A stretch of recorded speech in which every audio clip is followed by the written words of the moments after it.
Shalom, shalom, shalom, shalom. Happy New Year. Ya, kita telah berada di hari pertama di 2022. Semua harapan dan doa, serta cita-cita pribadi maupun keluarga kita, semoga tercapai di tahun ini. Amin. Doaku bagi semua saudara sehat-sehat dan tetap kuat, serta bertambah-tambah di dalam Tuhan. Rencana Tuhan bagimu di tahun ini adalah rencana yang besar, bahkan jauh lebih besar dari apa yang dapat saudara pikirkan dan bayangkan selama ini. Dan Tuhan Yesus pasti memberkati kita semua. Amin. Baiklah, di hari pertama di tahun 2022 ini, izinkan Tuhan bicara melalui renungan kita yang akan tetap kita ambil dari pembacaan Alkitab satu hari satu pasal dari kitab 1 Tawari. Dan hari ini kita telah berada di hari yang ke-22. Maka kita akan membaca kitab 1 Tawari pasal yang ke-22 ayat pertama sampai dengan ayat yang ke-19. Judul perenungan kita hari ini, Mengasihi Allah di sepanjang tahun 2022.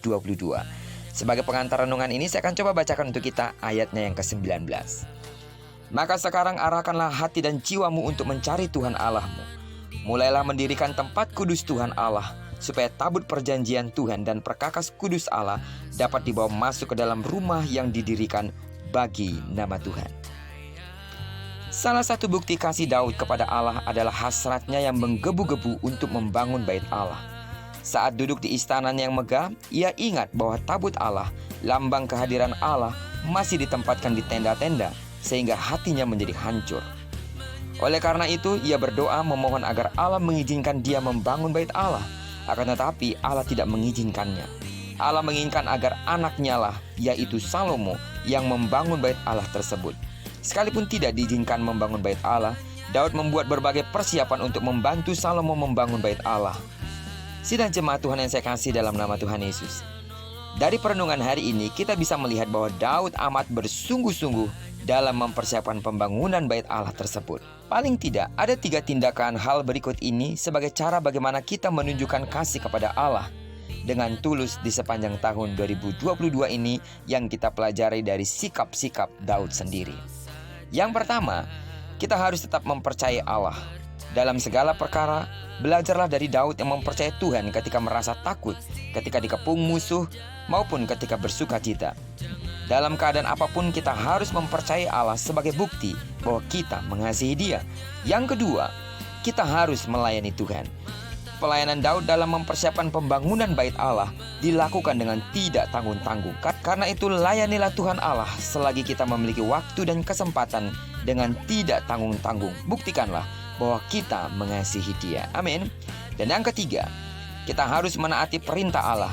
Ketaatan dalam melakukan perintah Allah adalah bukti paling nyata bahwa kita mengasihi Allah.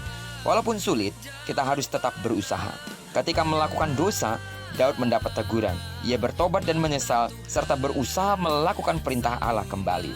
Karena itu mari kita belajar untuk lebih sungguh-sungguh mengasihi Allah di sepanjang tahun 2022 ini. Hari-hari yang menjadi misteri dalam hidup kita. Namun percayalah, Tuhan mengasihi saudara lebih daripada saudara mengasihi diri saudara sendiri. Karena itu buktikanlah juga di mana saudara dapat mengasihi Allah. Dan lakukanlah apa yang seharusnya Anda lakukan. Seperti firman Tuhan dalam perenungan kita hari ini. Percayai Dia, layani Dia, dan taat pada setiap perintah-perintahnya. Dan lihatlah di sepanjang tahun 2022 ini, kemuliaan Tuhan yang besar itu akan semakin dinyatakan di dalam hidup kita. Amin. Diberkatilah kita sepanjang hari ini dan digenapi firman yang berjanji bahwa apa yang dikerjakan tangan kanan dan tangan kiri kita dibuatnya berhasil. Kemanapun kaki kanan kaki kiri kita melangkah di sepanjang hari ini, biarlah kiranya kemuliaan Tuhan dinyatakan di sana dan janjinya tergenapi dalam hidupmu.